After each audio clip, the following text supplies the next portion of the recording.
All right, we are here. We are live. What is going on? How are you guys doing here? Do a quick roll call. We got Mr. Rud Putz, Mike Baldwin. Balls, what's happening, Balls? We got Andres 23007, Ethan Westfield. Uh-oh, I don't have my button ready. Budweiser. Rocking around. Gin Peel, Appetite. Rud Potts, what's going on? I think I already said that. No, I didn't. Yeah, I did. First one. Oh, I'm failing already. Charles, Cobra, what's happening? Sling Buzz. Try not to repeat. Oh, it jumped on me already. It didn't even give me a chance. We got Crypto Perks, Cobra, I Show Slow. What's happening? Rocky Gamer 777. And am I missing anyone? Mike Baldo, what's going on? Welcome back. Where'd you go? Where were you in the first place? All right, so I think I got everyone. I see Fudwise says Panda went live as well. Panda's live also now? Well, what the heck? I don't know. Anyway, so what's going on, everyone? How's it going? So I saw someone in the chat there. So we're doing an AMA, obviously. So feel free to at me, super chat me, whatever you got to do. Get my attention to ask a question or whatever, and we'll get to it. But someone said, where is it here? Yeah, Sling Buzz says he has a 3900 XT, 3700, 5700G, a 2600X, and a dual 6-core Xeon server, all going on LCC. That's an interesting aspect because I'm curious. I forgot about that coin, actually. That's Litecoin Cash, if you guys are unfamiliar. And I was like, you know, I want to try it sometime, but I never did. And then that just reminded me. So I'm curious about it. So if you're unfamiliar with that, let me just bring this up here. So here you can see Litecoin Cash. It's a split chain, dual algo. It's on SHA-256, where I have Bitcoin here. That is the same algorithm as Bitcoin. Also, it's Minotaur X. And obviously, the CPU mineable, Minotaur X is the way we're going about it. But I am curious how the token is split. Now, these dual chains can get tricky, but judging on the current network and everything, the price is obviously down. It sees some spikes every once in a while, but the difficulty is on a downhill spiral, which usually is a good thing when you're trying to find some profits or something. But yeah, I don't know how the split chain works here. If you're like, you know, we have coins like, I guess Avian, it has a split chain, GPU, CPU sides, Pulsar has a split chain of staking. It's actually a three-way where 50% is staking. And then it used to be 50-50 where 50% was CPU mineable, 50% was staking. And then GPUs got on board with Wild Rig, and then they took over the hash rate. Now they forked again, and it went three-way to keep, you know, some GPUs on there. So they didn't, you know, everyone had a hate on for them for some reason, I guess. Even though, you know, it should have been straight back to CPUs. Honest opinion, they should have ditched all GPUs. Just saying. But regardless, now it looks like 20% of the curve hash algorithm is only getting 20% of the daily emission. So 20% of the blocks can only be found on GPUs. We got 30% or 40%, so that'd be 30% based on math, would then allocate to the CPU side, Minotaur X, and then 50% is still at that POS side. So I don't know what the coin distribution here is. I don't know if there's a staking side to it at all. Maybe it's a 50-50. That makes things really tricky when it gets to actually putting things into my spreadsheet and stuff. So I'm gonna have to do a bunch of research to figure that out. But yeah, LCC, Minotaur X, CPU mineable, you know, maybe an option. Looks like there's 1.5 mega hash currently on the network, and again, it's on that downward spiral on here. Now, how much is there when it comes to the other side? How much hash? LCC, let's look at the SHA part again, and here we have 260 terahash in just pools, and then people with their own nodes that aren't on here, 306.35 terahash on the complete network. So crazy. LCC, awesome. Yeah, I gotta check that one out. I always forget about that one, so nice that's brought up. Andres, how's it going? It's going pretty good. I'm gonna buy a server and better Wi-Fi finally. Better Wi-Fi. What do we got here? No one's at me. No one has any questions. Everyone just knows everything today, I guess. Huh? Awesome. So can I at any of you guys and ask a question? Does it work? Can we reverse engineer this operation? Mike Paul, why is it there is just one button to start all my miners? This going to take days. One button to start all my miners. What are you talking about? One button on what? What miners you trying to start, Mark Baldwin? I'm confused. I don't know what's going on over there. What do you got going on? What did you eat? What? We're talking about eating stuff?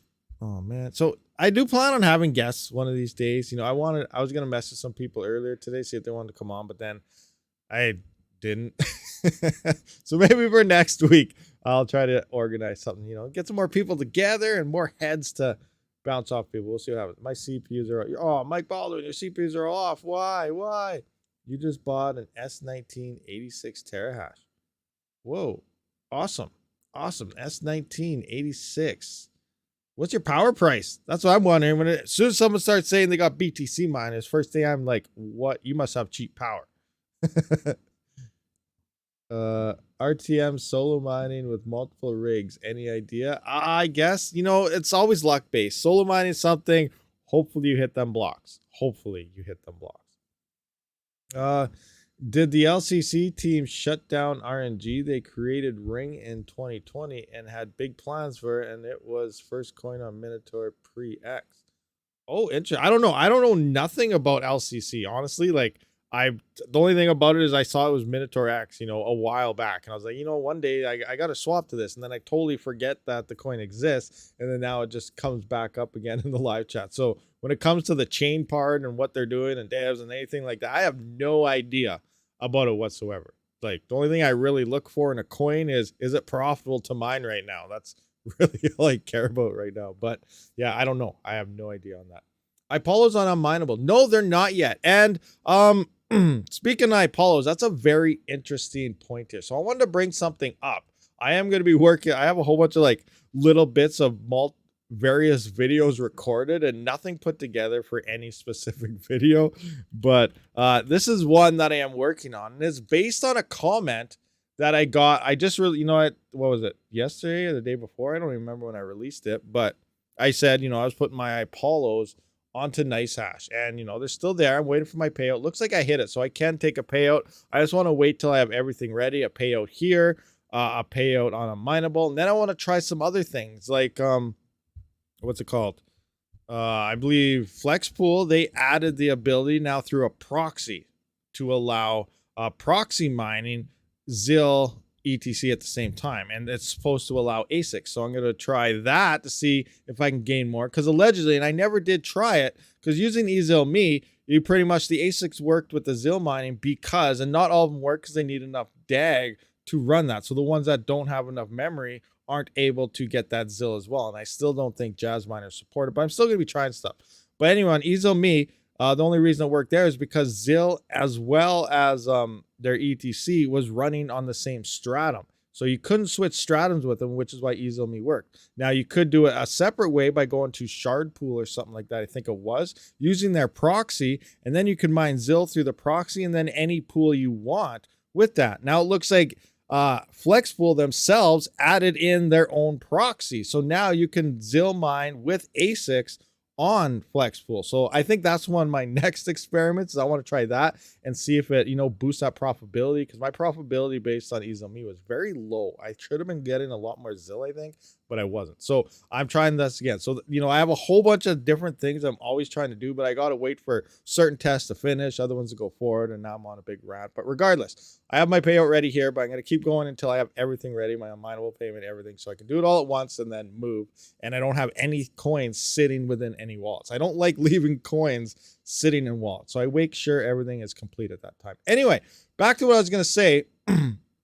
I don't know if there's an issue with NiceHash or the Ipollos themselves. When I released that video, someone in the comments said every time, and the whole reason why I thought NiceHash might be a good idea is because once or twice, sometimes 3 times a day, if you guys are checking what to mine, NiceHash pumps. And you see a nice big thing here. And sometimes I believe we seen it the other day. Maybe it was a live stream. I don't even know. I don't remember all this stuff anymore because I'm doing different things all the time. But I have seen a few days now since I've been on here, a couple times of $10 per day estimate. Now, again, it only lasts not very long, a half an hour, if that. So not very long. But when it does happen, and this is why I thought NiceHash would be a better option than running that, because you might get those big buy orders and, you know, get a quick pump to boost that profits. But What's going on here? I don't want that. I don't want that. Where do I go? Rig manager. So every time these pumps happen, it actually looks like these ASICs quit.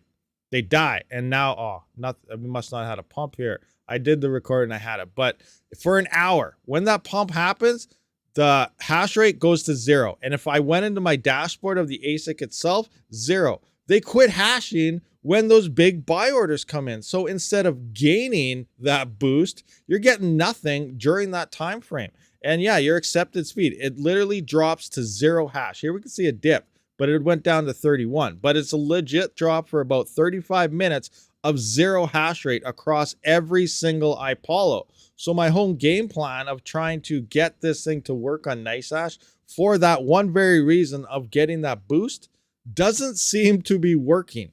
So yeah, that. But in terms of profitability, I'm putting that together. I am looking like I'm pretty close to on par exactly for when I had everything on eZIL.me, getting ZIL plus ETC. But this time I'm getting it in Bitcoin. But it looks like the profitability is pretty much the same, but I'm not getting that boost that I'm supposed to be getting. So, I'm trying to put that together and figure out how to word it and get things. I have parts recorded, but it's very interesting. I don't know. I'm going to send an email to NiceHash. I'm also going to send an email over to Ipollo and say, hey, one of you guys have an issue here. Which one is it? And fix it.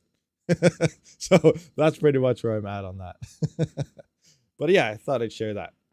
And as for the question, Ipollo's unminable. No, they are not unminable yet. But again, and I still got to figure out which one's actually the better performing platform. Now that I realize that I'm not getting those boosts and my hash rate drops to 0 at those times, maybe unminable is the platform that's outperforming NiceHash, and I might be more profitable putting everything on unminable. So I don't know. And at the same time, then I got to go through and say, what are the fees taking? Because there's been a lot of reports that unminable takes extra fees. So am I better off just switching everything by itself? And then we also got Retro Mike in there, who has his own, I guess, script to auto change everything for you. So then there's that I still have to try to test out. So I got a lot of things I got to try and figure out here. And then eventually it's probably going to be like a one part video of each test. And then towards the end, it's probably going to be a ways away. I just want to go, best way to mine crypto. And then, I'm going to figure out which way is the actual best to reduce the most amount of fees possible and, make the most amount of profits. But it's just a lot of different things you got to really do to try to figure these things out. But anyway, that's kind of where we're at right now. A lot of stuff happening. Can I dual mine anything with Ipollos? ZIL, I guess. It's not really dual mining because really it's like dev fee mining. If you think about it, if you're using normal mining, they have a dev fee, and every X amount of time it swaps over and mines to the dev address for a few seconds, a minute, and then it goes back depending on the percentage of the fee. So mining ZIL with anything is pretty much like mining a dev fee. You're only mining ZIL for 1 minute every 59 minutes. It's 1 minute an hour. It swaps there and it comes back. So you're getting that ZIL boost, and that's the only way you can mine ZIL. You can just point the ZIL directly all by itself if you want, but then you're only mining for 1 minute an hour because that's just the way ZIL mining works. So it's kind of interesting. So it doesn't make any sense to mine straight ZIL only, unlike other things when you're dual mining. And that's actually not dual mining. Like I said, you're just swapping over. So you're still only mining one coin for that 1 minute when it swaps. Now, dual mining is when you're trying to mine 2 coins at the exact same time, utilizing your GPUs, like when you're doing ETC plus Caspa and so on. I feel that dual mining anything, especially in this market, is probably not worth it unless you got free power, because, in order to be profitable, or at least losing the least amount of money, you're going to have to point directly all in Caspa or all in ETC or all in whatever, or you're not going to be able to cover your power costs. And again, it comes down to what your power cost actually is. All good today. What would you mine if you had 0 electric costs? We went through this the other day, didn't we? Oh, what was it now? 0 electric costs. What would I mine? Solo mine Bitcoin. Hopefully we hit a block. I guess that would be it. I'd look for whatever's the most profitable, honestly, and then I would just point everything to that and then swap to whatever coin you want. Mine whatever pays you the most and swap into what you think is the future of crypto. Now, it's also hilarious. So I seen a tweet today. I don't know if any of you guys are following me on Twitter or not. If not, check me out at Mining Rabid. It's not RabidMining because someone stole that or something. So I don't know who would have done such a thing. Probably some scammer. Anyway, at Mining Rabid. But I saw someone in Ergo there said, what do you guys predict Ergo to hit in 10 years? And a lot of the numbers were like around $1,000 and stuff. And right away, you know, everyone's thinking this was probably investors. And right, I went in there and I commented. So I said, GPU mining dead confirmed. And then I put, well, we need a price of Ergo to hit $2,000 by 2025. And you guys are predicting it's going to be $1,000 in 10 years. Obviously, that's not going to happen. But I'm just saying, you know, these are the numbers that we kind of need for GPU mining to be as profitable as ETH was just before the merge as the markets were crashing. This is, you know, things people might not realize. I really do feel GPU mining is not going to look that good at the peak of the next bull run. And if we do get some profits and people start upscaling, they're not going to be able to handle the extra hardware that everyone upscales to. So it's going to be interesting times, especially over the next couple cycles. I really feel 2029 will probably be a way better option for miners. And when 2029 comes around, that's another 5 or 6 gens where the GPUs that are going to be released. So now all the 3000 series that everyone's been stocking up on and waiting for cheap prices is going to look like an old Polaris card or even worse by the time that comes around. So I think we really got to really pay attention to what's actually going on. And I feel GPUs are very different moving through these next 2 cycles here. But, you know, it's just speculation. I don't really know. And TechMan is casino day. So of course he is. Of course he is. Sunday. Goes to casino on Sunday. Hopefully he's making some money over there. Or at least having fun. You know, it's about having fun too.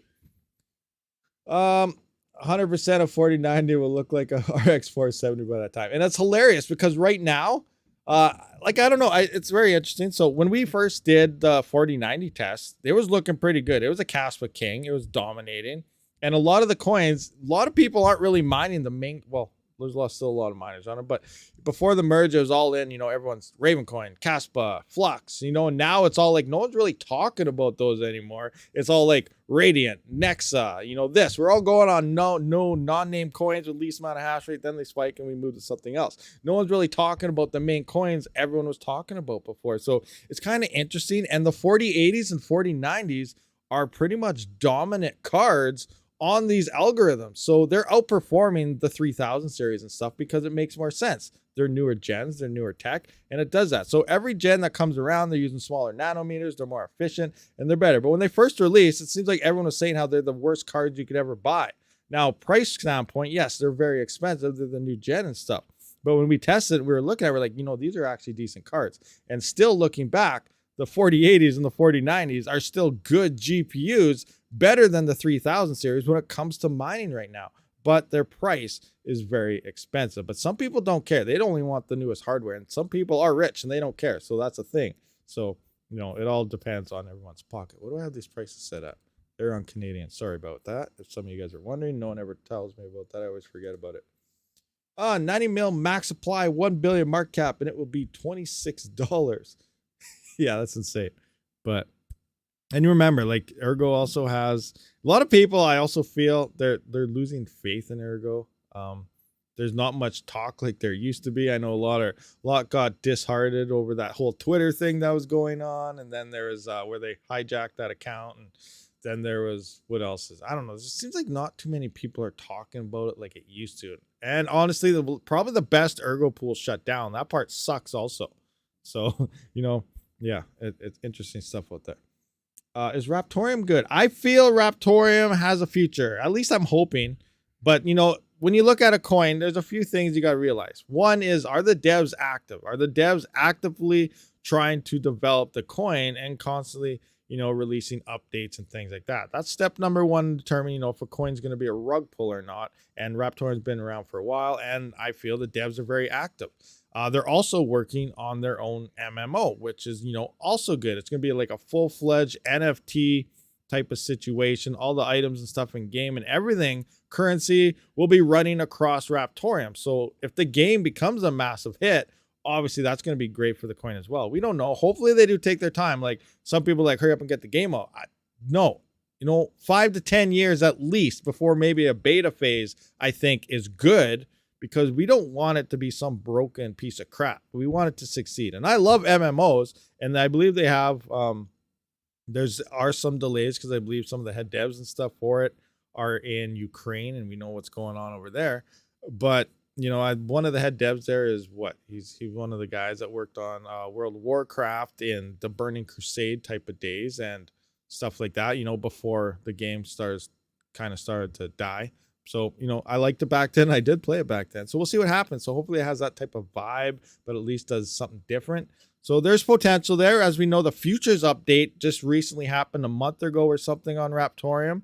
And that is, if you don't have the latest wallet update, make sure you get it, or your Raptorium is not going to send or anything. Make sure you bootstrap it if you need to, and so on. But the futures update is now in there. And what that actually does is, we know we have the smart nodes there, and we have the miners and everything validating transactions on the proof of work level. The smart nodes are actually going to be the validators for, the smart contracts and NFTs and stuff. So that's going to be interesting too, because they're going to collect, I guess in theory, those types of gas fees. So it's running like a split chain. There's that POS smart node side that's actually doing validations across the smart, which aren't here yet. That's, like I said, the futures update added the ability for that to come in. They're still working on that, but it's going to be there down the road. So the smart nodes will be adding, well, instead of just earning block rewards on every block, keeping the security, they're also going to be earning transaction fees and stuff through that smart node on the NFTs and asset creations and stuff. So it's going to be validating on two sides, POW and POS, which is kind of cool. That now not really a POS side, but the smart node type of side of things. But yeah, it's gonna be interesting stuff. So they're trying to do stuff, and they're doing stuff a little bit differently than other places. Obviously, Caspa's trying to run for super speedy transactions, very fast blocks. Now we also have Nexa, which is very interesting. Nexa, it was CPU mineable since June or July for the past 3 months, and then it just recently got GPU mineable with Wild Rake. And the hash rate kind of went through the roof yesterday or the day before. Panda released a video, yes, but also a new miner released. And I feel that the miner release increased that hash rate up by about 40%. That's what they predict. Now, it looks like there's another miner that's set to drop either today, tomorrow, or the next day very soon that's supposed to give it another boost. So the hash rate's going to climb again. And right now, it's not looking very profitable. But as we know, Caspa is saying they're supposed to hit 200, 300, maybe 1,000 transactions per second across the network, which is fairly fast, TPS. Nexa is claiming to be able to do 200,000 after they start getting everything on. So that's fast. That is very fast transactions. And if you're unfamiliar, Bitcoin Cash. So supposedly Bitcoin Cash wasn't moving as fast as they thought, or they weren't implementing the updates that some of the devs wanted. So they forked out and made Nexa. So that's kind of where that's going from. It's devs that I guess know what they're doing. But again, I always say treat any new coin as a scam coin until it proves to yourself. So if you treat everything as a scam, go in there thinking it's going to be a rug pull, going to be a dump. You see the price go up, maybe you want to sell it. Maybe you don't want to sell it. Maybe you want to hold it and hopefully it goes a little bit more. These are things we got to do. But I say treat everything as a potential rug pull scam, and that way you won't be disappointed if it does happen. So, and let the coins themselves be proven to you. Don't let the guys talk about how to prove it, because that's what they're trying to do. Just let the coins survive over time and prove themselves that they're going to be there in the future, and then get our actual confidence, not just expect to have our confidence. So that's just kind of how I look into new coins myself personally. Nexa is bluffing, but who cares? Yeah, I don't know. I remember because I was looking back at some past posts, and I was even looking at some random people talking about Bitcoin Cash, saying they're doing 50 to 100,000 on Reddit there like 6 months ago, or about to hit those levels. So I don't know. I don't know if they're bluffing or if they're not. Like I said, wait for them to actually prove themselves, and we'll have to wait and see. It'll be interesting if they pull it off for sure, but will they do it? We don't know. That's what you said. We just have to wait for time. Hey, Panda, aren't you streaming? I thought you were streaming. What are you doing? What are you doing here? Why are you over here? Aren't you streaming? Oh my gosh. Anyway, how's it going, Panda? BTC is the only immutable project. Oh, yeah. Well, I love BTC. Obviously, BTC is king. You can't really disregard that aspect. Rabid, don't miss out on Panda Raid. Panda Raid. Panda's raiding us out. Let's go. Incoming Panda Raid. That was a quick one. When did he start streaming? We just started and someone said you were streaming. Did you only have like a half an hour stream? I'm confused. Or were you streaming for a while and I cut in on you? I don't even know what's happening anymore. I saw you streaming, so oh, you ended early. Oh, well, thank you very much, Panda. That's okay. You could have kept going. Could have kept rolling in. I focus on Bitcoin mining expansion first. Everything else is secondary. 1K TPS is not fast at all.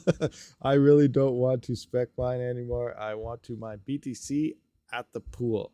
There you go, all in. What's your power price thing? Cool. That's another thing.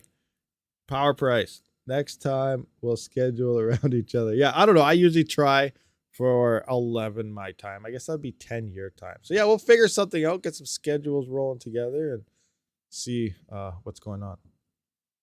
8 cents. You have 8 cent power USD? That's not too bad. Let's have a look at that. Let's go to ASIC miner value and see what 8 cent power is looking like. 8 cent power. Engage. 8 cent power USD. That's nice power price. Can't deny that whatsoever. Let's just go to Shaw. Yeah, 8 cent power is not too bad actually, but you can see, like, look at that. 5,304 watts for $5.86 a day. 5,304 watts. 586. Now, personally, I know Bitcoin is king. We don't have to worry, but I really feel if I was to build myself a mining farm, I would do it out of L7s or something. Because look at this. $16 a day for less power. Less power, less money going to your power bill, more profits. Convert that into Bitcoin if you want your Bitcoin. That's just the way I'm looking at it. Now, there is a lot of uncertainty moving forward because obviously with the L7, we have the Litecoin happening sometime next year, 2023. So once that happens, obviously it's a halving. So whatever you're earning, I don't know what the current block rewards of Litecoin are, but say they're 2, they're going to be 1, just rough estimate. But we're going to have 50% less coming in off Litecoin. Now, obviously I feel Dogecoin is probably one of the largest reasons why the script algorithm exploded in terms of mining profitability with these ASICs. And there's also the rumors that Vitalik himself wants to move Dogecoin to POS. Whether that ever happens, I have no idea. But you always got, if you plan on investing into hardware and stuff, you're going to want to keep up to date on what's happening with the miner you're using. So currently right now, I would probably build out of L7s, but keep in the back of your mind, if Vitalik gets his way, he wants to move Dogecoin to POS, which means that's removed. And then we got the halving. That's, pretty much all the profits are going to be dumped there. So it's going to be interesting to see how that plays out, but I don't think that's going to happen. I don't know. It's been a while since I heard him say that. I know in the bull run, he was really trying to push it for some stupid reason. I don't know why he didn't just worry about his own censored chain, but who knows? Yeah, ETH is poison. Death.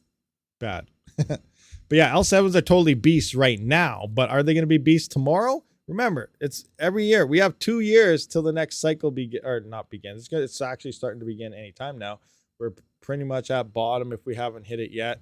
And then it's going to be sideways and uphill from here all the way into the end of 2024. 2025 is going to be the spikes, and things will be looking good, and everyone's going to be paying stupid prices for hardware. It happens every cycle.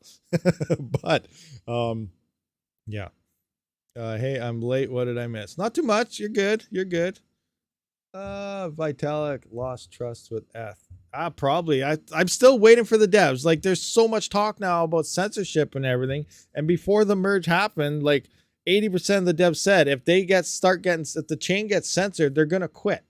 So I'm still waiting for them to quit because no one's quit yet, as far as I'm aware. I also quit watching their streams they have on YouTube on their dev meetings. So I don't know. Have you guys been following them at all? Because what do they talk about? I should probably check one out to see what their latest drama is lately, but I don't know. I should check it out. But I'm curious. Now what happens? Now let's just think about this for a minute. What happens if a bunch of those ETH devs quit? What if they move to like FW? That'd be pretty insane to think about. Don't you think? I know we'd love it. We would love it if some of those devs went to FW. And we talked about this a little bit yesterday ETH moving to POS and then FW. And before the fork, it was almost like a heads-on competition. Vitalik said, pretty much said, let the better chain win. Who will people choose, POS or proof of work? And, they're pretty much exactly the same, except FW is still ETH on proof of work. So if that explodes, that'd be awesome. And it does have potential to do so for sure, because it's exactly what ETH was. Now they did say that they're going to drop the DAG file down to below 4 gigabytes. So that'd be awesome too. I still don't see them ever doing that. I've been trying to message them and ask if they're still going to do that. It's still on their website that they plan on doing it, but I don't know if they're going to do it. But they got Uniswaps and a whole bunch of other things getting implemented within the FW network. So it's pretty much identical. And then it comes down to pretty much, do you know what? Do you want decentralization or do you want censorship? So it's going to be interesting to see once all the ETH unlocks and stuff like that, where money starts flowing, where investors start flowing, and so on. Now, obviously, POS side has the whole Greta fan base behind them saying, oh, yes, we're saving so much power in the environment. But that's all, you know what? But anyway. Anyway, continuing on. Do we have any ads here? Any questions? When the devs quit, will they move? That's what I'm wondering. If they quit, will they? Maybe that's the closest project, exactly the same. Or are they going to make their own project again, depending who does quit? Or are they even going to quit it all? Maybe it was all a lie. We don't know. It could all just been a farce right from the get-go. We saw their stupid presentation they did at the time of the merge event. Oh, look at that. I don't even know who put that together. It was the dumbest thing I've ever seen. But yeah, they said they quit in some of their meetings. Maybe it was just a publicity stunt or something, but they're still there. That's all I know. So we'll see what happens. Max Voltage. Oh, Max Voltage is here. What's going on? Where are you, Max? I don't see you. Oh, there you are. I see you, Max. A little. Still following Ethereum. I need help. You need help. Max is still following Ethereum. Now, in the end, like as an investor and stuff, like don't get me wrong. If things work out on the POS side, Ethereum is going to explode. It's going to go bigger and bigger and bigger. Ethereum is a massive user base. And for a crypto to succeed, that's what you need. The user base, the versatility, the usability. Ethereum has all of that. The only issue is they're running into very large centralization issues. And again, the censorship. So it's just going to be interesting to see, over the next few years, how this is all going to play out. And if, maybe some of these people do move to FW, because it's pretty, like I said, it's the exact same thing, just on the decentralized, depending on which way you look at it. As more miners move to it, as profitability picks up, then it'll become more decentralized or something. But it'll just be interesting to see how it plays out, because we don't know what's going to happen. We don't know what's going to explode by 2025. Flux has a great chance. It has probably one of the biggest chances, I think, out of all the coins. Ergo's been losing faith, like I said. Probably one of the best pools shut down on Ergo, the smart pool there. We have Flux doing its whole ecosystem. They're doing the storage thing, the node thing, pretty much trying to compete with AWS and stuff in the long term. There's a proof of use for it. They're doing a lot of stuff. They are doing things that no one else is really doing, which in an investor's eyes and stuff should mean, this coin is probably going to do something, and everything's revolving around the Flux coin itself. So you need Flux to do this, you need Flux to do that. So that brings in buying pressure, which should, compensate for this miner sell pressure and so on. So they're doing a nice infrastructure thing there, which does look like it's probably going to be the best coin moving forward. I don't know anything. I don't feel Ravencoin's really going to do much. Like we said, we looked in the past bull run just before BTC hit its first spike. Ravencoin spiked, and then it never recovered. Even when Bitcoin hit its all-time high, it was only like 50% of its initial spike before the first Bitcoin spike. So it's interesting to see. Ravencoin's been on a downhill slide, and I don't know. I don't know what's going to take off, but all these coins, the way they sit currently, it's going to be very different for GPUs, because these coins currently, nothing can support the amount of hardware. And a lot of people are just shut off, still waiting for a difficulty to drop somewhere or a price to spike somewhere and turn back on. So it's going to be some turmoil times for sure coming up. Raven advertises their assets as securities. That alone scares. Oh, I did not know that. See, I don't follow the blockchains, but yes, that alone would scare right there. Security. That's not a good idea. We want commodities or whatever it's called. We don't want everything listed as securities. So yeah, that's not looking good for Ravencoin right there, as you pointed out there, Retro Mike. So yeah, I'm not all in on Ravencoin. I got a couple, not much, but I got some. I used to just kind of forgot about my 4 GB GPUs way back in the bull run, let them run because power really wasn't an issue with Ethereum going full bore. So I just let them run, got a little bit. So I'm holding it. Who knows? But I'm thinking maybe I should swap it because I don't know. I don't really see it going anywhere. Now, a lot of people might see this later on and really throw a hate on because Ravencoin does have a big Ravencoin army full of supporters. And if one catches wind, then the bot army will attack. But we'll see what happens. Yeah, must pass the Howey test for my investment. Gallo, proof of useful work. Securities might be possible to new government approved coins. Yeah, keywords there. Government approved coins. That's not really what we want because government approved coins would just pretty much be Facebook. You may as well stamp your picture and address and everything, DNA right onto that coin and say, here you go. Let's move it around. That's pretty much what's going on there. So yeah, I really think there might be a moving to more of the privacy side of everything. XMR, Duro and stuff. We might see some nice price fluctuations because people might start, trying to move into the privacy side of things as well, which would be interesting. But again, we don't know. We have no idea what's going to happen. We just have to wait till 2025. Now think about it. 2023 could also be a very, very interesting year. Why? I should probably bring this up. Let's look at, I don't even know what to look at here. Any coin. Okay, let's look at Flux, I guess. So anything. Then it goes to Flux pools by default. Flux. Not sponsored by Flux in this live stream, I swear. Flux. Flux price. New hardware is coming. Yes, there's always new hardware coming. There's some crazy new hardware coming. But let's just look at Flux. We're going to go to all. Now, we're not looking at Flux price, but look at when it first got listed on exchange, we got 2018, which was the following year, actually. So that's just what went by. So we're in the following year right now, but it's towards the end there. You see the 8th, 9th. So what's the 8th month? I'm not even sure. October, September or something. So we got that. Ravencoin. Let's look at Ravencoin here. Ravencoin came out and look at the all. Listed in 2018 as well. So a lot of these coins, Ergo, when did Ergo come out? Ergo. Remember, these are listings. I don't know when they actually, test nets and stuff. This was 2017. So right at, so Ergo. Ooh, interesting. I didn't know that. Okay, I thought Ergo came out later. I didn't know it came out in 2017. So it actually seen a bull run, and now that's not. Oh, this makes me have less love for Ergo thinking about this. So Ergo actually hit $19.59 in 2017, which was the 2017 bull run with Bitcoin and everything. And the 2021 bigger explosion, it actually didn't hit its all-time high, which leads me to another thing. In 2025, some of these coins might not hit their previous highs. And in 2021, Ergo didn't hit it based on their 2017 projection.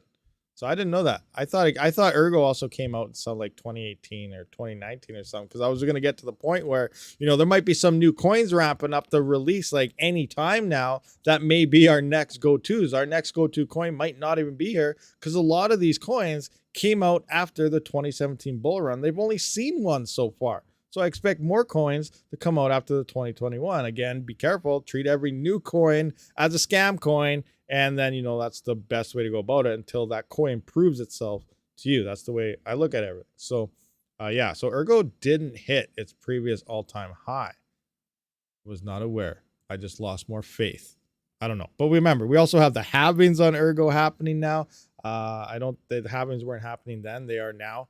So we have the happening. It's going to be every 3 months. I think, speaking of that, I think Ergo is going to drop another 3 block reward next month. Is it next month? I think next month we're going to lose another 3 Ergo. So it's every 3 months we're going to lose 3 Ergo. And by the time 2025 comes, Ergo is going to only have around a 12 Ergo block reward. So, it's going to need some massive price jumps to get that. So we'll see what happens. Still too early. Way too early to tell. Ergo, it doesn't have. So they changed it. So originally when Ergo came out, it was on a 7 or 8 year lifespan until it was fully done. So if it came out there, you saw 2017, so 17, 18, 19, 20, 20. So by 2024, 2025, Ergo would have been done already. It wouldn't even have made it to the 2025 bull run. Next year, I guess it's almost 2023. If it was January 1st, 2023, next year, 2024, Ergo would be minted, done. No more Ergo, and it's all the vault and transaction fees at that point. So they actually extended. Now, people are really mad at their current emissions because they say, oh, it's way too fast. But they sped it up by an additional 13 years or so, doing it this way over the previous in the white paper. So, you know, it did help everybody out in terms of block rewards and gaining that. So right now, they did their initial halving a few months back, and then we had a couple since then. And right now we're sitting at a 45 or something block reward. And I believe next month will be the next 3 months. So that'll put us down to 42, I believe. So 42 Ergo next month. And then by 2025, we're going to be down to a 12 Ergo block reward. So every 3 months, it drops 3 Ergo. And then eventually until it gets down to 3 Ergo. And then once it hits the 3 Ergo mark, it's going to remain at 3 Ergo, no more reductions until all the Ergo is minted, which is supposed to extend the emission schedule an additional 13 years or something like that. So, you know, they did extend it for the miners and for people, but a lot of people aren't familiar with their original rolled plan and calling this one way too fast. So I don't know. It's going to be interesting to see how this plays out. And then by the time, like I said, when 2025 hits and we have like a 12 Ergo block reward, Ergo literally needs like a $2,000 price in order to be as profitable as Ethereum was prior to the merge in the recent bear market when the prices were dipping. Because we were around, what, 60, 70 cents a GPU just before the merge happened, which is still profitable. That was after power and stuff. And it was paying, you know, 30 some $40 million at that time to its miners then. And like this is just a range Ergo needs to hit to be on par with bear market Ethereum. So you can see kind of the issue that's going on with GPU mine. Now Flux, I believe it needs around the $800 to $900 mark to do that. Now we don't need, that's just to make one coin pretty much a go-to. And that's a best case scenario of being as profitable as Ethereum in the bear market at the peak of the next bull run in 2025. So you can see kind of what's happening here. So it's not looking the greatest in terms of GPUs moving into the future. I really feel the profitability will come back, but I think it's going to take another full cycle like 2029. And as we mentioned earlier, in 2029, we're going to have another 5 to 6, 7, you know, generations of GPUs where all the current generation stuff is going to look like old Polaris garbage by the time that happens. So it's a crazy things that are going right now. And I really feel GPU mining, it's different this time because Ethereum did dump so much hash rate and miners, and we're not selling our hardware. The dump hasn't happened. Sure, some mining farms cut out and stuff, but like I have GPUs on sometimes and I turn them off, but a lot of us are just waiting. We're waiting for that to happen. And once something happens, you know, we turn back on, we try it out, and then all the difficulties up again. So the hardware isn't leaving crypto mining. It's still there, just shut off. So there's a lot of hardware out there that's still looking for homes, and we can't get our heads around the point that, you know, maybe they might not be that great in 2025. But all speculation, don't know what's going to happen yet. And we just have to see, because no one expected Ethereum to do what it did and hit those types of levels. But with DeFi and the gas fees spiking and things like that, it happened. So it could still happen. Maybe Flux will do the unbelievable and turn into some crazy high returns in the future. It could happen. We don't know. Or FW, the devs could leave, turn FW into the next ETH, and it could explode. It could happen as well. We don't know. We're definitely full of hopium, but I always say expect the worst. Plan for, you know, barely any profit in 2025, and anything above that is all bonus. You'll be smiling at that point. Don't expect something to happen, and if it doesn't, be disappointed. So plan for the worst, and hopefully something better than that happens. That's just the way I look at everything.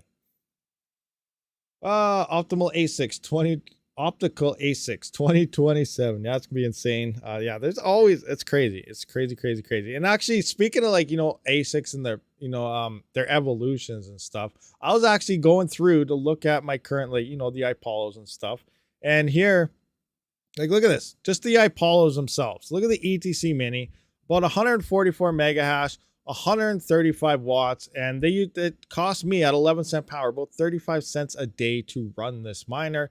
The ETC Mini Plus is about 257 mega hash, 245 watts. It costs 64 cents a day to run. Then we got the V1 Mini. That's the gold one. It's 297 to about 300 mega hash. I was just going through some of my older testing videos with 24-hour averages. Depending on the pool you use, it's a little different. And then it's 246 watts. It costs 64 cents a day to run. And then then we got the new gen. We got the SEs now. All of a sudden, look at the SE. 228 mega hash, which is more than the ETC Mini Plus, but coming in at only 119 watts, which is less than the ETC Mini. That's insane. And now we also got the V1 SE Plus, which I don't have, but it's supposed to be the best one out of these Ipollos so far. It's supposed to sit around 400 mega hash. I actually ordered one in the black market sales because they were super cheap. So I'm waiting for that to come. So I will be testing that, but we'll see. But in the end, even though we're looking at, the ETC Mini and the Mini Plus, they're not that good. Now they only have, the other downfall is 3.6 memory. They only got 3.6 gigabytes of memory. So that's only good on ETC to like 2024 or so. That's a little over a year away. Not very much time left on them in terms of ETC mining. Now, if FW decides to drop their DAG below 4 gigabytes, what are they going to drop it to? And it may open this up again, but at the same time, there's still no firmware available for the ETC versions of the Minis and Mini Plus to move over to the ETH algorithm. So it's still only an ETC miner, so that won't help us even if they drop that DAG right now. So these two right now are up in the air for the future.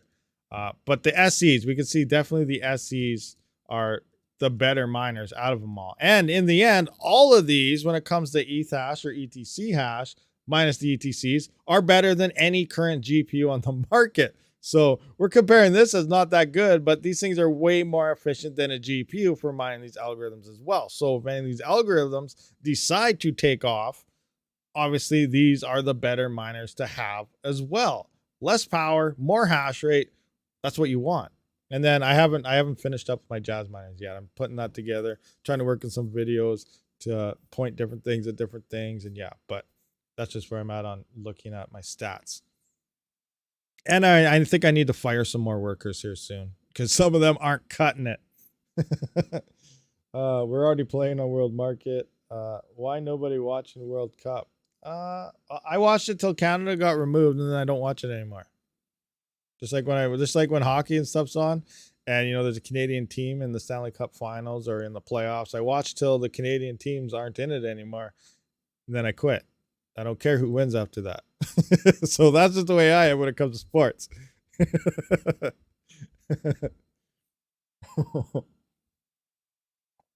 No, but I have been watching actually the Oilers lately, kind of. What do we got here? Any questions? Any ats? Anything? Oh, what is this? Vincent Gallo at RabidMining. I think the silver lining is the amount of new proof of work coins holding their market caps might not be one big coin. Several small and medium ones can bring back profitability. No, that's very true. I think I was leading into that as well, and then I got sidetracked by talking smack about some coin. But yeah, no, that's very true. Now those numbers are to make one coin a go-to, but that doesn't mean we need one coin to become a go-to. There's a chance to, 3, 4, 5 coins, if they grow a decent amount in value, then yeah, that'll be enough for GPUs to spread hash rate across and then become profitable again. So that's a very good scenario as well. That's full of our hopium that we need. So not obviously, I really don't think we're going to have one main, unless FW or ETC really takes off, because they probably need the least amount of price gains. Well, FW needs quite a bit, but ETC needs the least amount of price gains out of all the proof of work coins to hit those profitability levels. So, and again, that comes down to ASICs and cheap equipment that's made for those. But I really feel that, like you said, 4, 5, 6 coins go up, maybe 5x, 10x. It will give us, some profitability out there to spread our hash rate around. So yeah, I don't feel we're going to have a go-to coin in 2025, but we may have a few coins that will be decent enough to pay out miners, at least some profit. We'll be able to cover our power costs and then some, and we'll be okay at that point. So yeah. Um, Sam Fisher, this is Rabid on Discord. Anyone else is a scammer. What's going on? How is the water over there? Water's good. Water's not too bad. It's actually all the water's frozen. It's minus 30 something again, and it's snowing. We're having a cold time. Have you noticed the difference between ETH and FW max supply and circulating supply? Interesting discrepancy. Your thought? No, I haven't actually. No, I haven't been paying attention like max supply and everything. Let's take a look at that. Is there FW staking? I don't know. Because remember, now they're on two, like from the fork. When it started at the fork, they're pretty much exactly the same. But when it went, now everything that's happened after that, obviously we have locked in ETH, less ETH. People sold a lot of their FW at first and yada yada. But let's take a look. FW. Let's go price, I guess.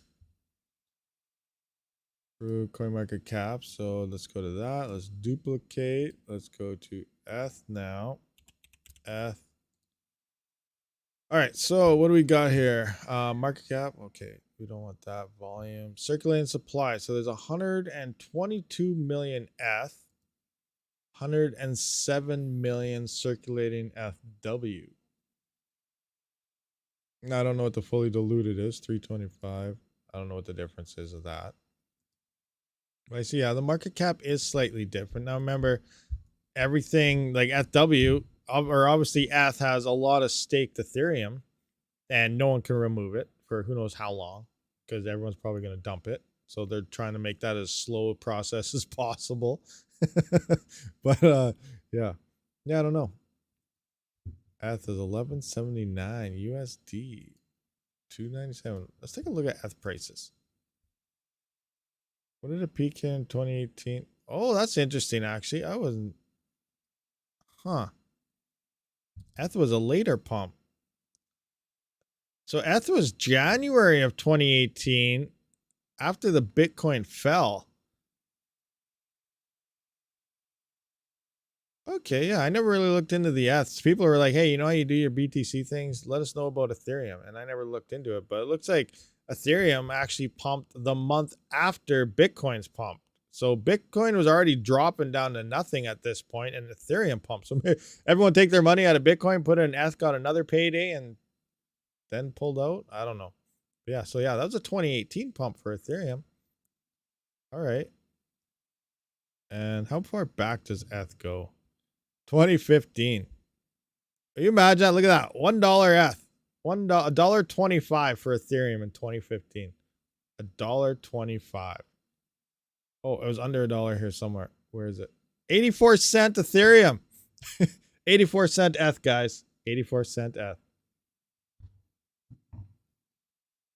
The L7 will soon be obsolete. For sure. Well, eventually the L7 will be obsolete. Yeah. 2023 is definitely going to be some interesting times. There's a couple new script miners that are probably going to hit the market, which will outperform the L7s. So, you know, it's very turmoil time. So, like, again, I mentioned this yesterday. If you're in the market for an L7, it's probably a good time to maybe wait, because the prices on them are probably going to drop quite a bit more, because there's new hardware coming. Now, it might not be till the middle of the year. Some of them might not be till the end of the year, but there's new script hardware coming, and it's going to be better. What that means, farms, whoever, will be dumping off their L7s, which means there's going to be an influx, and people will want to upgrade to the newer miners. So the L7 prices, as good as they look, will probably be dropping over the next year. And if we know the markets too, like crypto's not going to be pumping in 2023. You know, it might see some good days, but overall, you know, we're not going to see, you know, any 10x's, 100x's or anything crazy happening. You know, some coins might see a good 100x and stuff. It's happened to Nexa not too long ago in these runs. But, you know, when it comes to like Litecoin and stuff like that, we're not going to see that. So there's going to be some miners coming. But at the same time, we got the halving, which we talked about. So now is a better time to mine it before then, because we're going to be getting more rewards. So, you know, there's a lot of uncertainty out there, and it's very crazy. But yeah, when it comes for long term, I would probably wait on the L7s as much as I want one. I really want an L7. Don't get me wrong. But knowing what I know, and, you know, seeing that some of this new hardware is coming, I think it's probably a better option to possibly wait to see what actually does drop, what their hash rates actually are, and the prices of everything, and to see if people start dumping other L7s, because you'll probably get them 50% of what they are, especially if the crypto prices remain down. The KA3, there's actually a newer model of the KA3 coming out as well, supposedly. It's fully electric here. I don't know if he's here, but there's a KA3. Well, we all know about it. Now there's also like a KA3 Plus, which is even better than the KA3. And I don't even know if they announced it or anywhere yet, but it is also coming. I don't know how much better it is, but it is coming. But KA3 Plus, honestly, when it comes to Kadena mining, it's either you're gonna need one of those or nothing at all. That's the bottom line. Now in the bull run, it's still the KD Max and stuff. They're still gonna make decent money per day, but that's in the bull run. You know, right now they're not even going to be able to cover their power prices. So keep these things in mind as well. But the KA3, once they all drop, depending how many sold, when they're on the hash rate, the KD Box Pros, the KD boxes, you know, any other Kadena miners underneath of it is pretty much not going to be able to cover its own power, at least until the next bear run. So if you're paying out of pocket for power, you're probably better off buying the coin or buying the KA3 or something. That's just the way I kind of see it. This is literally a huge jump in performance, and it's killing every other miner out there. It is huge. The KA3 is unmatched. It's not like upgrading, you know, a Jasminer X4 to a Q. It's not like doing this on Ethereum or when it was Ethereum or anything else. Like the performance gain isn't just a little bit of extra efficiency and, you know, maybe an extra 500 to a gigahash. It's literally a huge 4x plus performance there for less power than the whole previous gen altogether. So it's insane. The same thing it looks like it's happening with the K7. Bitmain is blowing. They're giving the kill punch. You know, what Bitmain is doing to Goldshell and everyone right now is literally what Binance did to FTX with, you know, calling them out. They're giving him they're pretty much giving them the killing blow is what's happening with Bitmain. They're taking over, and they're not doing it slowly. They're doing it like right out of the gate. So yeah. You know, with ASICs, you never know. It comes down to price. The best miner to buy right now, I don't know. It depends what you want to mine, what you want to do. Oh, so much uncertainty out there. I don't want to really tell you what to buy in case you go and buy something and it turns into a flop.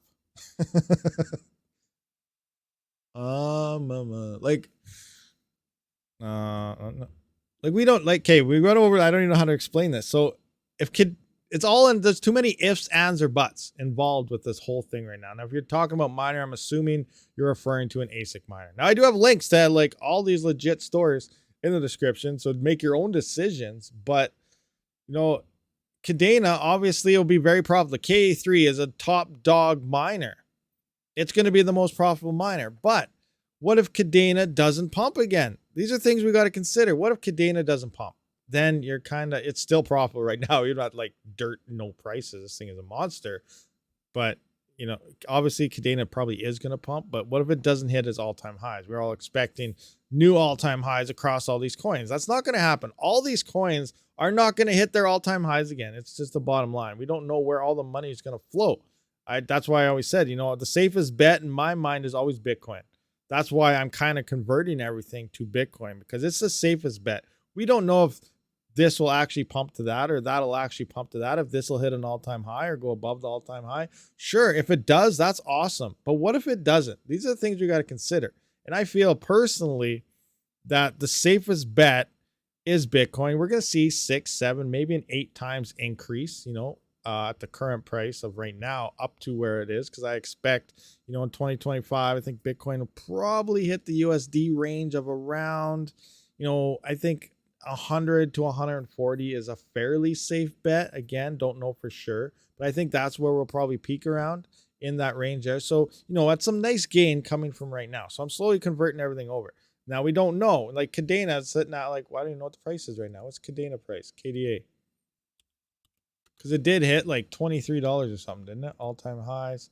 It spiked upwards to, yeah, $23.98. So pretty much 24 bucks is what it spiked to. Now, right now, we're sitting here at 90 cents. We're under $1 from $23. So if it hits, obviously if it hits $23 again, you're loaded. This thing's over $1 million. This thing, if you hodl all this and, cover power out of pocket or something, you're going to make $1 million. If with a KA3 right now till 2025, you'll probably have over $1 million from that Cadena miner alone. But that's if it hits $23. We don't know if it's going to hit $23.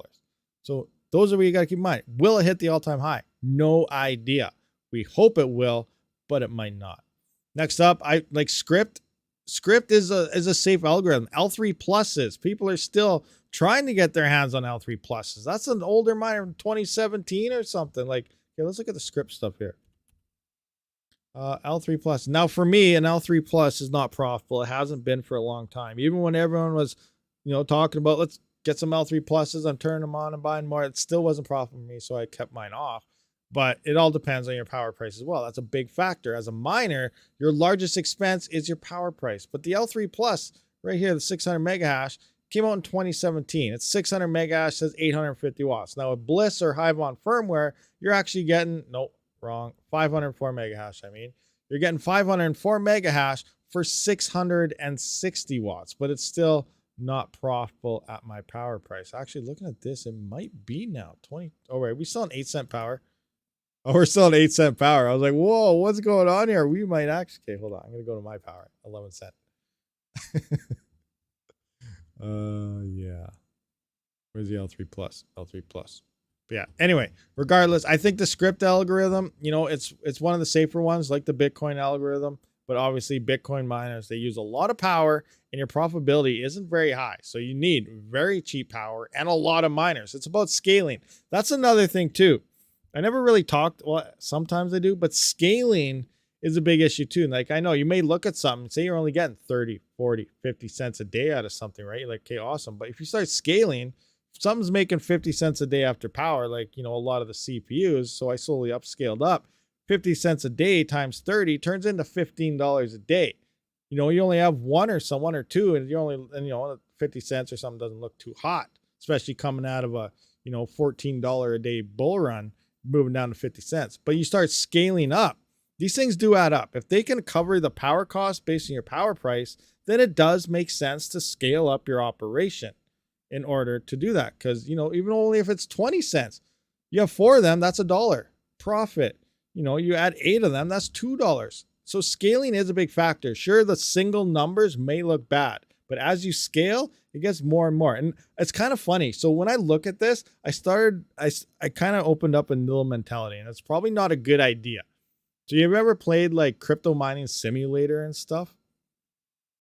I played it a few times on the channel there. I might play it a few on the gaming channel coming up again. But it's, it's a crypto mining game. You buy parts, you do this. And the same thing follows SimCity, other sim games, everything. You start slow and it takes forever to start getting off, but you slowly add more. You slowly add more. Now in a video game, you don't care if you go broke, you go bankrupt, whatever. You start over, you do it again. In real life, it's a lot harder because you're dealing with your real money. But I was looking at it, and if you kind of use that mentality, it's pretty much the exact same thing. We're playing a game.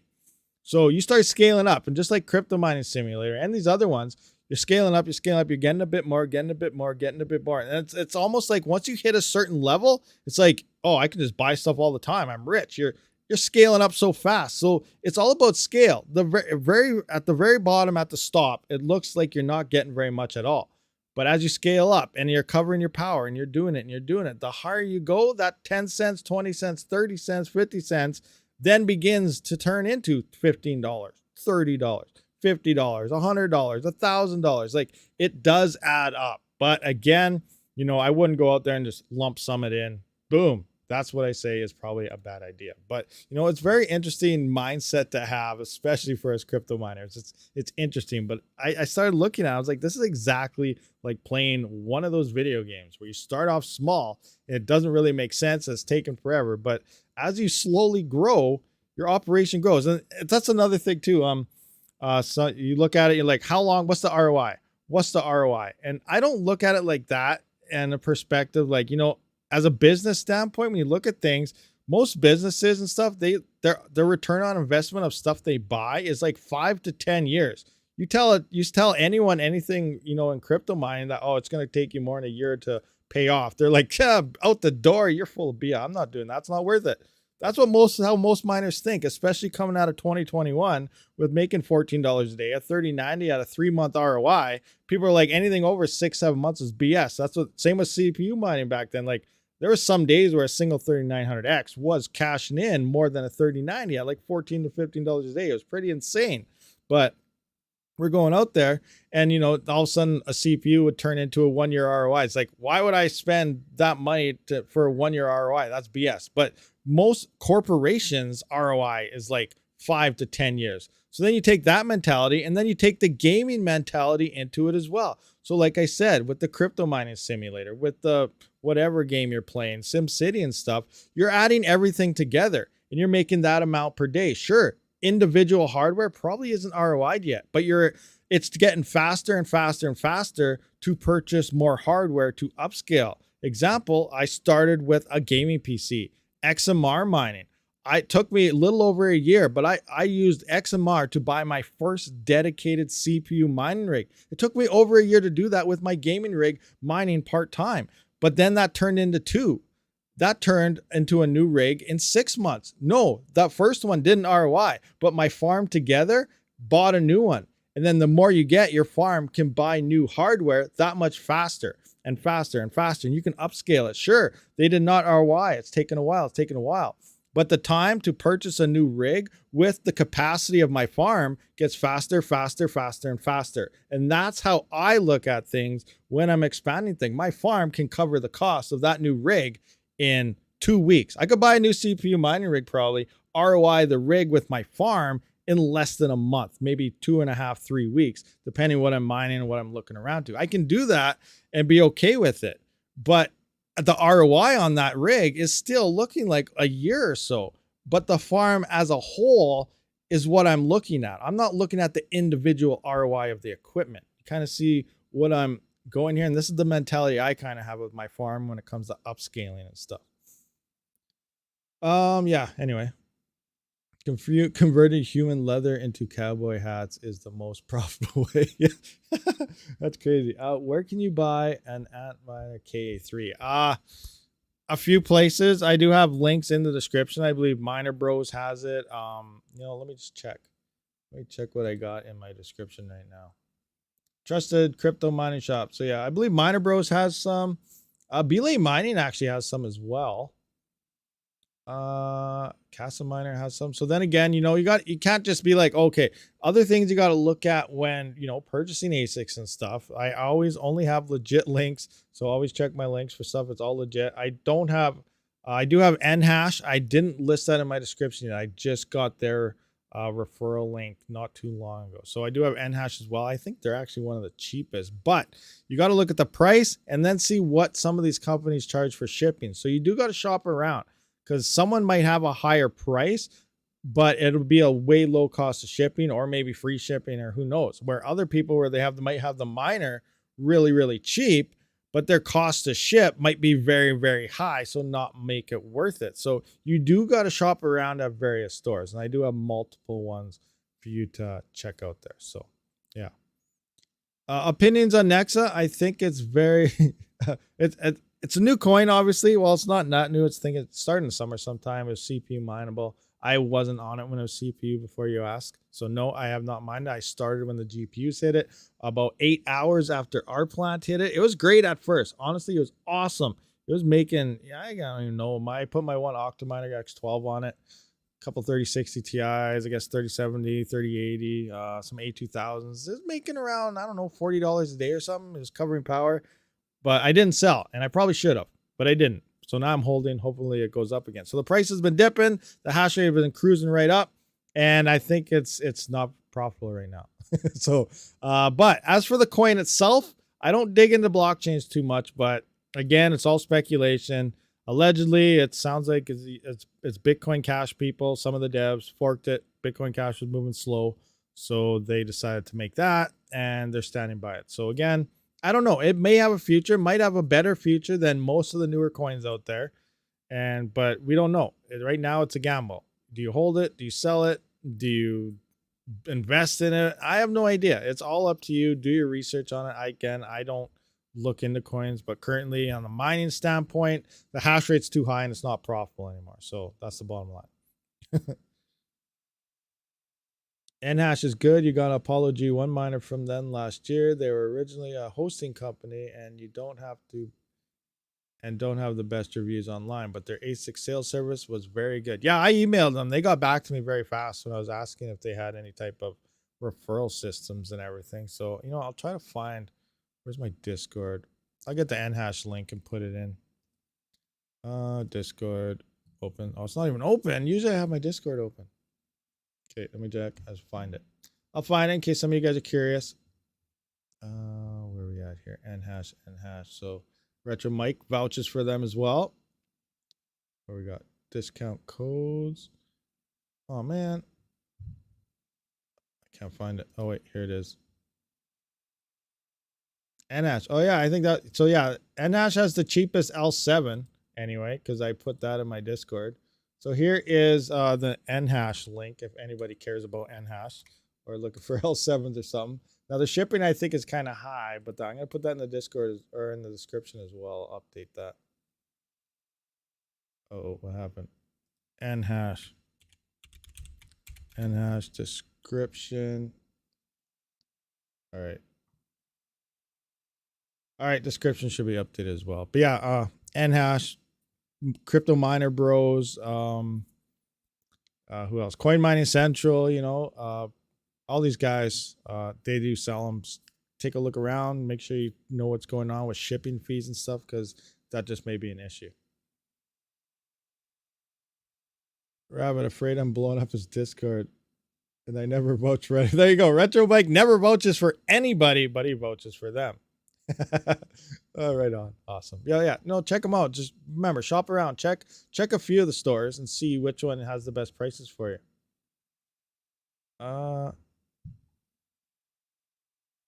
What we got? I think the problem is miners don't wait and sell cheap, not converting their power, and screws up the price. Yeah, well, yeah, that's true too. No, obviously, yeah. When it comes down to it, like me, I'm in that boat right now because this month is kind of iffy for me because my power bill it's the 18th, 2.5. I got about 2 weeks to try to get my power bill together. It's coming on the 1st, so I've been swapping around a whole bunch of different coins lately, and a lot of them obviously are dipping in price and stuff. So I got to look around. I got to start moving towards some profit stuff because I'm gonna need crypto to cover my power. That's how I mine. I use my crypto to cover my power costs. I can't afford to use that pocket. I actually use my crypto for more things than just my power. So I use it sometimes to even buy groceries and things like that. So I use my crypto all the time, constantly. So I'm always on the move to see what's profitable and trying to sell at right time and stuff. And sometimes it gets very stressful, but I am very active and I'm constantly on the move, and I'm trying to stay up to there because I literally need this stuff or I won't be able to afford a lot of things. But yeah. What adapters do you use for using one PSU for 2 motherboards? Also, what's your opinion of mining coin A payout on coin B? Is Zergpool the only pool who is allowing this? It's all depends on the coin you want to mine. Zergpool is an option for a lot of those. I'm not 100% sure about their fees, what they charge in terms of the swapping and withdrawals. Again, the withdrawals would determine on the exchange they're using.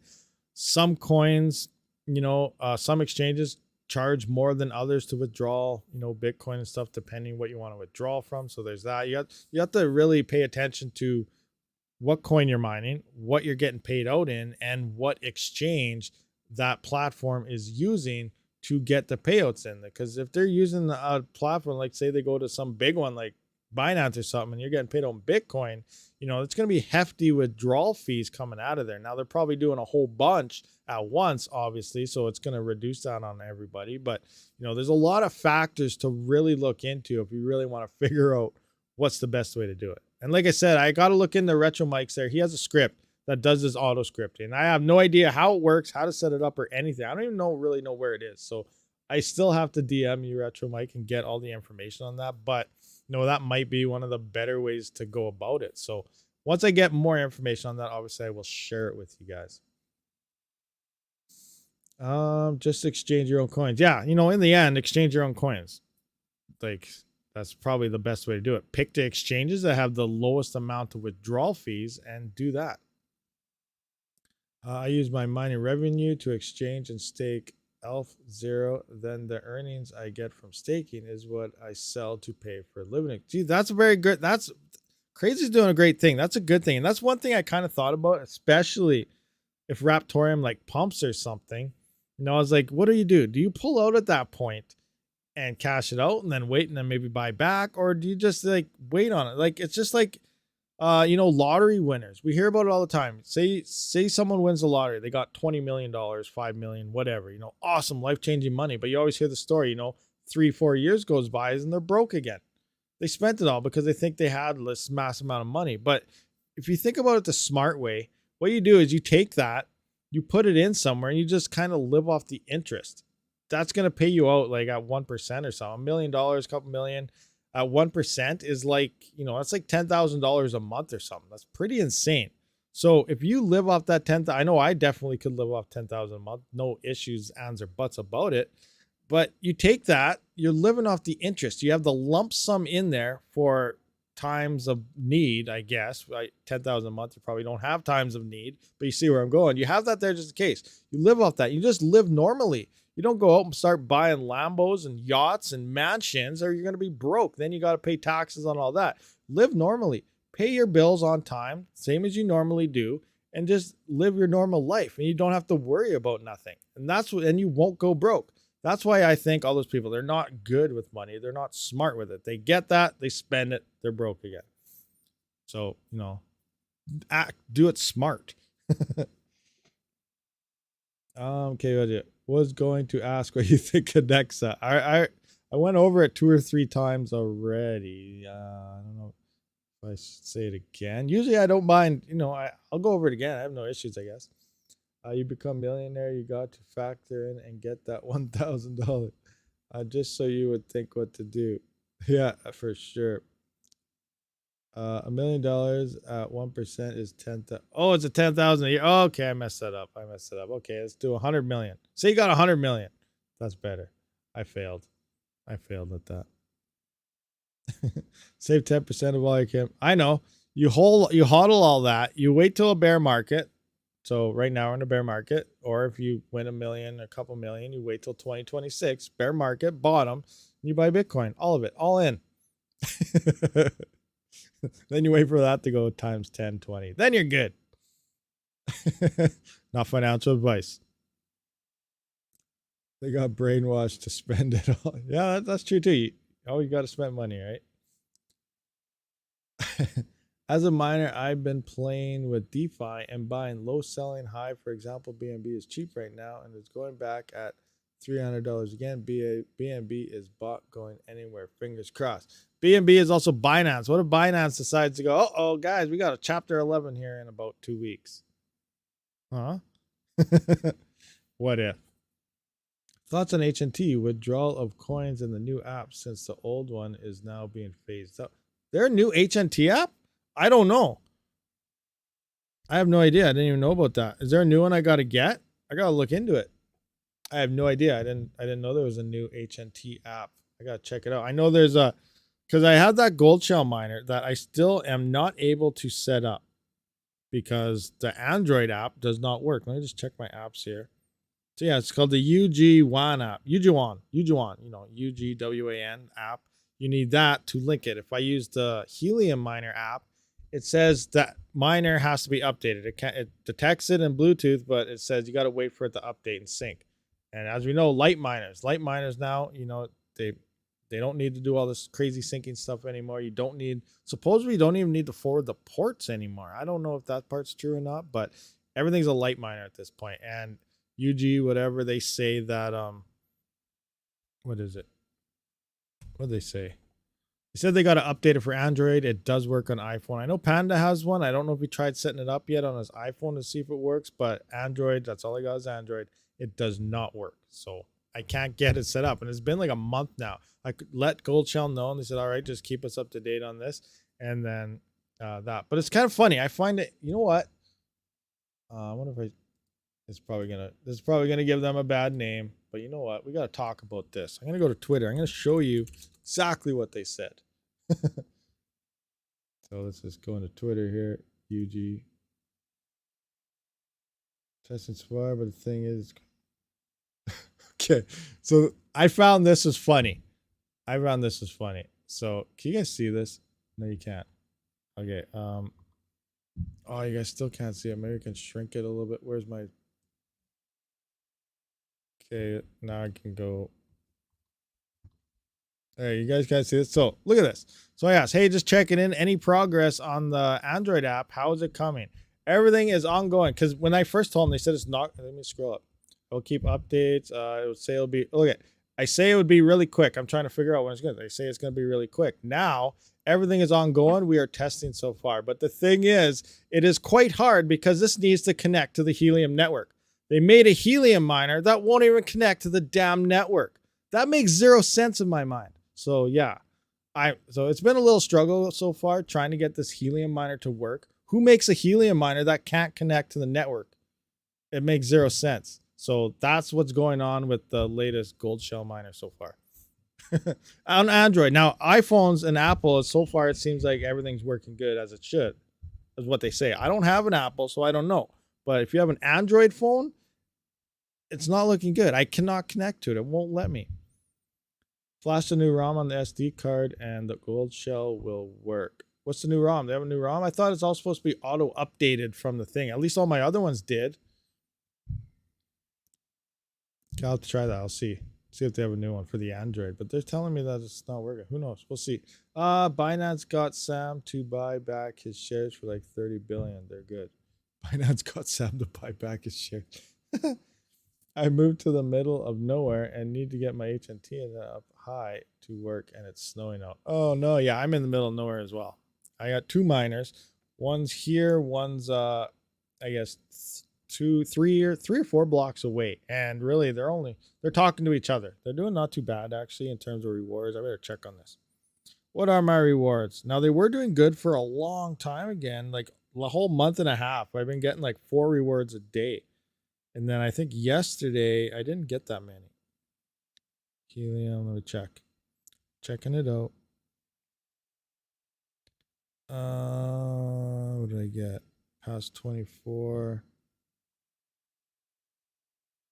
So yeah, yesterday I only got 10 cents, 0.0417.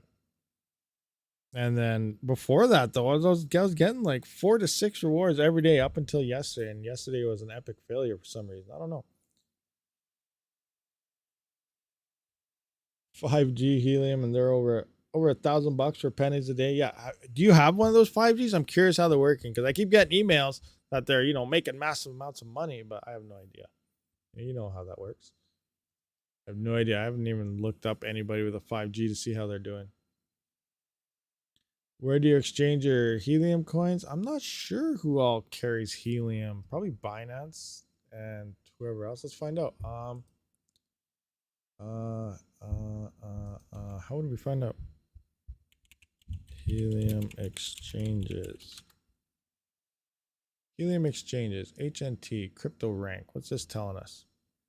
All right, so it looks like Binance, Binance UK, OKX, KuCoin, Gate.io, Crypto.com, Binance US. Different. Oh, here's different. Oh, these are just different parents. So yeah, it looks like Binance, Crypto.com, Gate.io, and KuCoin would probably be most people's picks. It's at $1.75. Yeah, I guess that's that. Use CoinX. All right. Retro Mike uses CoinX. KuCoin had it suspended. So did, oh, there you go. So it got suspended. So I don't know. I guess Binance or Crypto.com. Maybe. I don't know what to tell you. But all right. So we've been here for quite some time, guys. It was awesome. So I think we're probably going to wrap this up, though. I appreciate everyone for showing up to this live stream. I will see you guys all in the next one. Rabid out.